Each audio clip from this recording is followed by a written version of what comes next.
Perfectionism is that tendency that I know that I have, and I think I see it in many people, is this tendency to kind of strive towards some sort of ideal. Usually it's an ideal that we've come up with where we're comparing ourselves to something that might seem better or more desirable than where we're at right now. And the hallmark of perfectionism is that there's some shoulds, there's some shouldn'ts, there's some good, there's some bad, there's this duality, right? And we're either hitting the mark or we're not. And oftentimes when we're not hitting the mark, say, for example, with our food choices, there can be self-judgment, self-doubt, discouragement, just quite a bit of negativity around that, and then striving, contraction, trying to get back on the horse type thing. And it can be a battle, and I understand why a lot of people don't even want to touch it, because it's so saturated with our emotional story.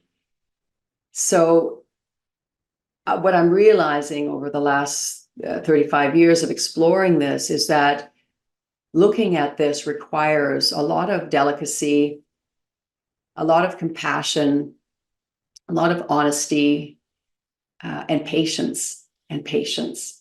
It's not something that's going to unpack overnight when you get the next diet or the next menu plan or the next healing approach or you read the next book. It's a process. It's a continuing process for me.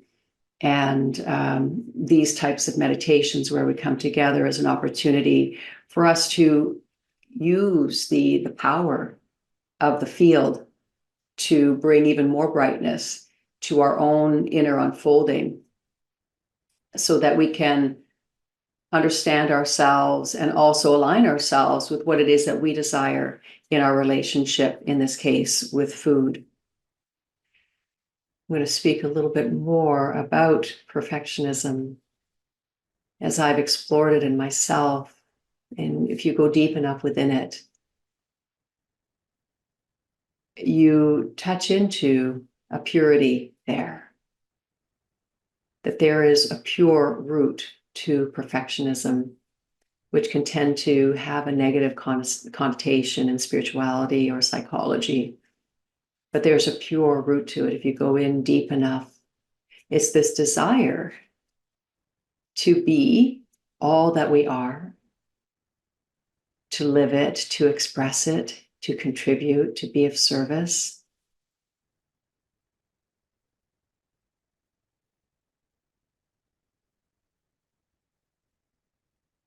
And every soul wants this. It simply gets distorted by the external demands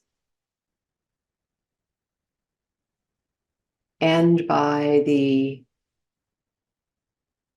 unmet, perhaps, emotional needs, the trauma, you could call it, that we experience as little ones.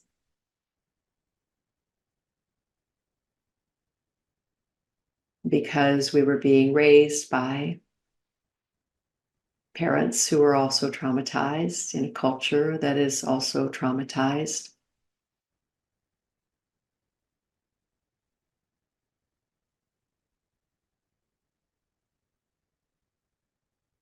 And so in this practice, we are learning that there is something here that is able to meet those traumatized and unmet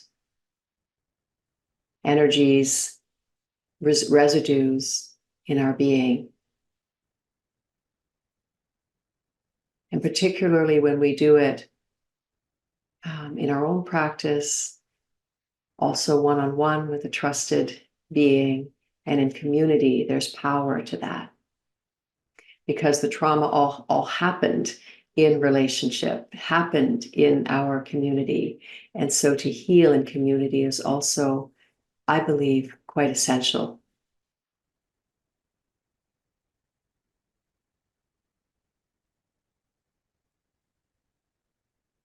And so I really just wanted to introduce that piece, because sometimes we can start judging ourselves for our perfectionism. But honestly, I really feel that it's really pointing to a very pure place within each one of us that wants to show up in our life with the gifts that we have, with the qualities that we have to contribute to the well-being of our planet, of the beings we share it with, of the other human beings that are in our lives and that are sharing this time with us.